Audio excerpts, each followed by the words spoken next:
மொத்தம் எடுத்ததுல போன வருஷம் 11,50,000 பேருக்கு வந்து 11,50,000 நான் விளக்க சொல்றேன். 11,50,000 பேருக்கான இது வந்து 2 மடங்கு 3 மடங்கு பில்லு வந்திருக்கு. இந்த வருஷம் 9,60,000 பேருக்கு வந்து 2 மடங்கு 3 மடங்கு மேல பில்லு வந்திருக்கு. நான் தான் சொல்றேன் விளக்கம் என்னன்னு இருக்காரு. அதாவது அது வரைக்கும் வந்து யாரும் பணம் கட்டுறதுக்குல இருந்து விலக்கு வேணும் அப்படிலாம் கேட்டிருக்காரு. அந்த மாதிரி எந்த கம்ப்ளைண்ட் 3,70,000 கம்ப்ளைண்ட்லாம் வரல. இது வந்து இங்க இருக்கிற இபில இருந்து செய்யப்படுற ரொட்டீன் ஒரு செக்அப் தான். அந்த செக்அப்ல நேத்து இருந்து அவங்க செக்அப் பண்ணிட்டு இருக்காங்க. ஃபுல்லா செக்அப் பண்ணிட்டு இருக்காங்க. எவ்வளவு தூரம் என்ன இருக்கு அப்படின்னா ரொட்டீனா தான் நடந்துட்டு இருக்கு. எங்கெங்கெல்லாம் இது இருக்கோ அதெல்லாம் வேலிடேட் பண்றது ரொட்டீன் செக்அப் தான். ஸோ மக்களை தேவையில்லாமல் திரு ஸ்டாலின் அவர்கள் வந்து யாரோ வாட்ஸ்அப்ல கொடுக்கறத வச்சு தேவையில்லாமல் குழப்ப வேணான்றது தான் சொல்லுங்க.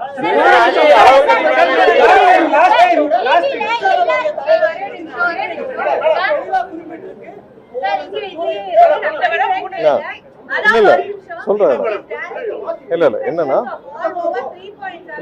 என்னன்னா நான் சொல்றேன் உங்களுக்கு மொத்தம் எடுத்ததுல போன வருஷம் 11,50,000 பேருக்கு வந்து 11,50,000 நான் விளக்க சொல்றேன். 11,50,000 பேருக்கான இது வந்து 2 மடங்கு 3 மடங்கு பில்லு வந்திருக்கு. இந்த வருஷம் 9,60,000 பேருக்கு வந்து 2 மடங்கு 3 மடங்கு மேல பில்லு வந்திருக்கு. ஸோ அதுல ஒரு சில பேர்களுக்கு எடுத்து நம்ம ரொட்டீன் செக்அப் தான் பண்ணிட்டு இருக்கோமா தவிர்த்து ரொட்டீன் செக்அப்கான உள்ள இருக்கு. அந்த ரொட்டீன் செக்அப்புக்கு பண்ண அறிக்கை தான். இதுல எந்த கம்ப்ளைண்ட்டும் வரல. 3,70,000 பேர் கம்ப்ளைண்ட்லாம் பண்ணல. நம்ம வந்து நாங்க தான் சொல்றோம். நான் தான் சொல்றேன் விளக்கம் என்னன்னு இருங்க. 3.7 lakhs மட்டும் இல்ல, நான் சொல்றேன் கேளுங்க. 3.7 lakhs 70 lakhs மட்டும் இல்ல, 9 lakhs இருங்க. நான் சொல்றேன் 9 லட்சத்து இல்ல 9 லட்சத்து சொல்றேன் கேளுங்க. 9,50,000 பேருக்கு வந்து இது மாதிரியான 3 மடங்கு வந்திருக்கு. அது போன வருஷத்தை விட 2 லட்சம் கம்மி. அதுல 3,70,000 பேருக்கு நம்ம வந்து இப்ப ரொட்டீன் செக்அப் நம்ம பண்ணிட்டு இருக்கோம். ரொட்டீன் செக்அப் ரொட்டீன் செக்அப் பண்ணிட்டு இருக்கோம். இப்ப இன்னொரு ஒரு வாரத்துல இந்த ஹைப்ல எல்லாத்துக்குமே வந்து ரொட்டீன் செக்அப்ல எல்லாருக்கும் திரும்ப அசஸ்மெண்ட் பண்ணி நம்ம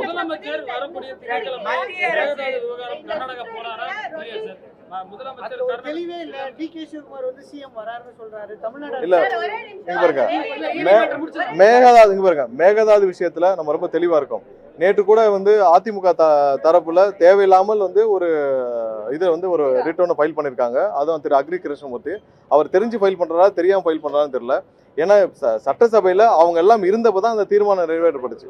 தீர்மானம் நிறைவேற்றப்ப அவங்க எல்லாம் அவங்களுடைய அனைத்து எம்எல்ஏக்களும் அங்கே உட்கார்ந்து அவங்க இருக்கிறப்பதான் அந்த தீர்மானம் நிறைவேற்றப்பட்டுச்சு. தேவையில்லாமல் மக்களை குழப்பும் விதமாக தமிழக மக்களுக்கு எதிராக ஒரு இதை வந்து அவங்க ஃபைல் பண்ணியிருக்காங்க உயர்நீதிமன்றத்தில். இன்டர்ஸ்டேட் இஷ்யூவில் எப்படி இவங்க உயர்நீதிமன்றத்தில் ஃபைல் பண்ண முடியும்னு தெரியல. அதுவும் இதில் சட்டசபையில் நிறைவேற்றப்பட்ட ஒரு தீர்மானத்திற்கு அவங்களும் சேர்ந்து ஒருமனதாக நிறைவேற்றப்பட்ட ஒரு தீர்மானத்திற்கு இப்போ போயிட்டு இவ்வளவு நாள் கழிச்சு போய் உயர்நீதிமன்றத்தில் வழக்கு தொடுத்திருக்காங்க. அது என்ன இன்ட்ரெஸ்ட்னு தெரியல. தமிழக மக்களுக்கு எதிராக பண்ணணும்னு நினைச்சு அதிமுக இருந்து பண்றாங்களா என்னன்னு தெரியல.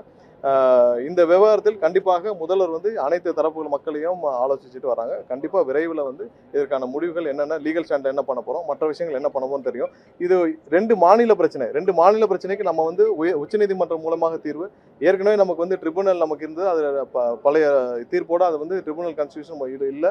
திரும்ப ட்ரிபுனல் இருந்தால் ஒரு தீர்வு கிடைக்கும். நமக்கு உச்சநீதிமன்றத்தை அணுக முடியும். ஒன்றிய அரசு தான் இதுக்கு தீர்வு கொடுக்க முடியும். அது இல்லாமல் மற்றபடி நம்ம சுமூகமா என்ன பண்ணலாம் சொல்லி அனைத்து தரப்பு விஷயத்தையும் முதல்வர் ஆலோசித்து வர்றார். என்ன முடிவுகள் எடுக்கப்படும் விரைவாக எடுக்கும். இல்ல அது சம்பந்தமாக முதல்வர் வந்து இதற்கு முன்னால் என்னென்ன முயற்சிகள் எடுக்கப்பட்டது, என்னென்ன முயற்சிகள்ல சுமூகமான உறவுகள் முடிவுகள் எடுக்கப்பட்டது, இது எல்லாத்தையும் ஆராய்ந்து விரைவாக முதல்வர் வந்து இதுக்கான என்ன முடிவுகளும் அறிவிப்பார்.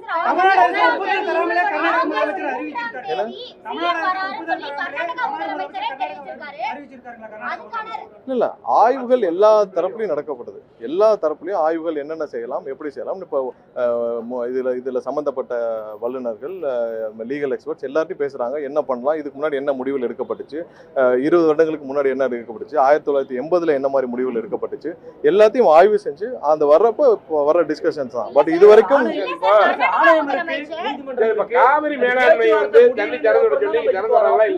இல்ல ஆணையத்திலிருந்து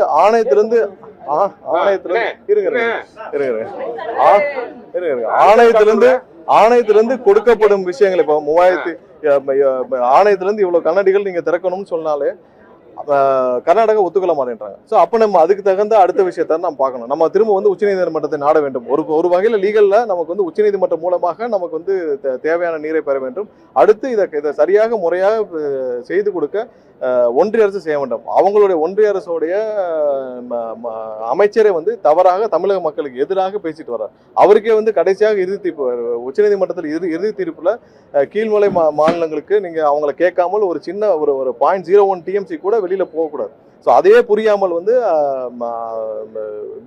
பாஜகவுடைய அமைச்சரே பேசிட்டு வராரு. அவரே தமிழக மக்களுக்கு எதிராக பேசிட்டாரு. அதை கூட கண்டிக்கிறதுக்கு இங்க யாருக்குமே உரிமை இல்லை. யாருமே வந்து இங்க இருக்க எதிர்கட்சிகளோ யாரும் வந்து அதை கூட கண்டிக்க மாட்டேங்கிறாங்க. இங்க இருக்க பாரதிய ஜனதா கட்சியும் கண்டிக்க மாட்டேங்குது, வேற யாரும் கண்டிக்க மாட்டேங்கிறாங்க. கண்டிப்பா இது வந்து லீகலா நம்ம வந்து உச்சநீதிமன்றத்தில் தேவையான அளவுக்கு நம்ம என்ன பண்ணணுமோ நம்ம செய்வோம். சீக்கிரம் முதல்வர் சொல்லியிருக்காங்க. அவங்க வந்து கர்நாடக அரசு திறக்கிற மாதிரி தெரியல. நீங்க என்ன சட்ட நடவடிக்கை எடுக்க போறீங்க? அது குறித்து இன்னும் ஒரு சில நாட்கள்ல அதுக்கான அறிவிப்பு வரும். ஒவ்வொரு முறையுமே அவங்க அதான் பண்றாங்க. இப்ப இல்ல எப்பயுமே பாருங்க, கர்நாடகா ஒரு அரசியலே வந்து காவேரி விஷயத்தை வச்சுதான் அவங்களோட அரசியலை பண்ணிட்டு இருக்காங்க. இப்ப இல்ல எப்பயுமே அப்படிதான். 30-40 வருஷமா 100 வருஷமா அவங்க கர்நாடகாவோட அரசியலே நம்மளுக்கு வந்து தண்ணீர் கொடுக்க மாட்டோம்ன்ற ஸ்டாண்ட்ல தான் அவங்களுடைய மொத்த அரசியலும் அடங்கியிருக்கு. இது அரசியலாக பார்க்காமல் தமிழக விவசாயிகளும் பார்க்க வேண்டியதான் நம்மளுடைய எண்ணம். அதில் லீகல்ல நம்ம சுப்ரீம் கோர்ட் மூலமாக நம்ம தீர்ப்பு வாங்க, நம்ம சரியான முறையில் நம்ம முறையிட்டு தேவையான தீர்ப்புகளை பண்ணணும்.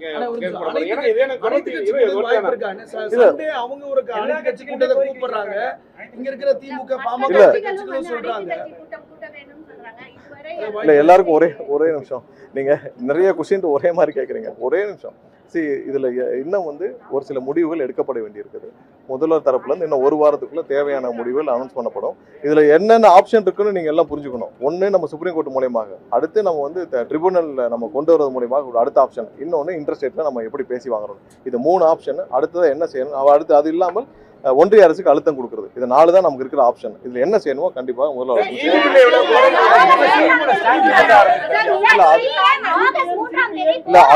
அது மாதிரியான எந்த முடிவும் இது வரைக்கும் அது மாதிரி எந்த முடிவும் இது வரைக்கும் ஒண்ணும் இல்ல. ஒரே நிமிஷம். இபி பில் விஷயமாக ரீஅசஸ்மெண்ட் முழுமையாக நடந்துட்டு வருது. ஒவ்வொரு நாளும் இப்ப நம்ம சொன்ன அந்த 3,70,000 வந்து நம்மளா எடுத்துதான் நம்ம ரீஅசஸ் பண்ணிட்டு இருக்கோம். இபியா வந்து மின்சார வாரியமாக நம்மளாவே எடுத்துதான் அந்த அசஸ்மெண்ட் பண்ணிட்டு இருக்கோம். விரைவாக இது முடிஞ்ச பிறகு ஒவ்வொரு நாளும் எவ்வளவு தூரம் அவர் சொன்ன விஷயம் அவர் சொன்ன விஷயம் இருங்க நான் சொல்றேன் இல்ல நான் இதை முடிச்சுக்கலாம். அதாவது என்னன்னா இவர் எதிர்கட்சி தலைவர் திரு ஸ்டாலின் அவர்கள் சொன்னது என்னன்னா 3,70,000 கம்ப்ளைண்ட் வந்திருக்கணும். அவ்வளவு கம்ப்ளைண்ட் வரல, நம்மளாம் தான் அசஸ்மெண்ட் பண்ணிட்டு இருக்கோம். அசஸ்மெண்ட் பண்ணி முடிச்ச பிறகு கண்டிப்பாக அது ஒவ்வொரு நாளும் அதுக்கான எவ்வளவு நம்ம பண்ணிருக்கோம், எவ்வளவு எரர் இருக்குன்னு நம்ம வந்து வெளியிடப்போம்.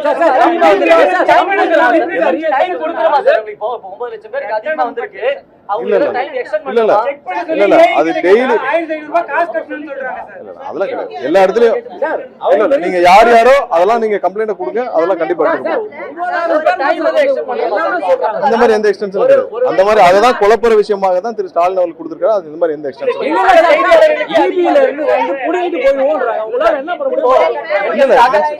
எங்க சக செய்தியாளர் கட்டணம் அதிகமா வந்திருக்கு. 2000 கட்டின இடத்துல 4000. இருங்க ஒரே செகண்ட் நான் திரும்ப தெளிவா சொல்லிக்கிறேன். நீங்க எல்லாருக்கும் வந்து கொஞ்சம் புரியுற மாதிரி சொல்லிக்கிறேன்.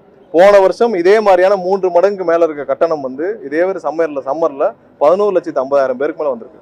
இந்த வருடம் வந்து 9,60,000 பேர்கிட்ட வந்திருக்கு. இதை நம்மளா வந்து இன்னைக்கு 3,70,000 பேருக்கு ரீஅசஸ்மெண்ட் கம்ப்ளீட்டா பண்ணிட்டு இருக்கோம். நேற்று இருந்து ஆரம்பிச்சிருக்காங்க, ஒவ்வொரு இடத்துல பண்ணிட்டு இருக்காங்க. எங்கெல்லாம் வேரியேஷன்ஸ் இருக்கோ ரீஅசஸ்மெண்ட் நேரா போய் ஏடி லெவல் ஏஇ லெவல்ல கொஞ்சம் நான் சொன்ன முடிச்சுக்கிட்டேன்.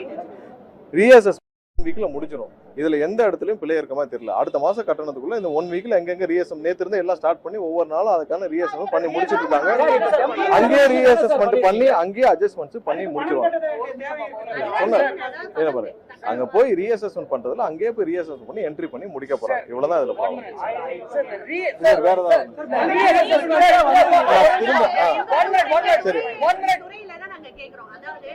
இப்ப நான் சொன்னதுல எல்லாருக்கும் புரிஞ்சதுல டெம்பரரி சொல்யூஷன் என்ன கொடுத்திருக்கீங்கன்னு கேக்குறோம். வேற என்ன இல்ல. முதலமைச்சரோட ஒப்புதலே இல்லாம முதலமைச்சர் கர்நாடகா வராருன்னு சொல்லி கர்நாடக முதலமைச்சர் அறிவிக்கிறாரா? முதலமைச்சர் இல்ல முதலமைச்சருடைய டிராவல் சம்பந்தமா ஏதாவது ஒரு திட்டமிட்ட ஏதாவது டிராவல் இருந்துச்சுன்னா கண்டிப்பா முதல்வர் வந்து அது சம்பந்தமாக கண்டிப்பா அறிவிப்பாங்க. இதுவரை அனைத்து கட்சி கூட்டத்துல முதலமைச்சர் இல்ல பங்கேற்றான்னு சொல்றாங்க. இல்ல அது மாதிரி ஏதாவது டிராவல் இருந்துச்சா டிராவல் இருந்தால் விரைவாக அது மாதிரி ஏதாவது டிராவல் இருந்தால் விரைவாக அறிவிக்கப்படும். அவங்க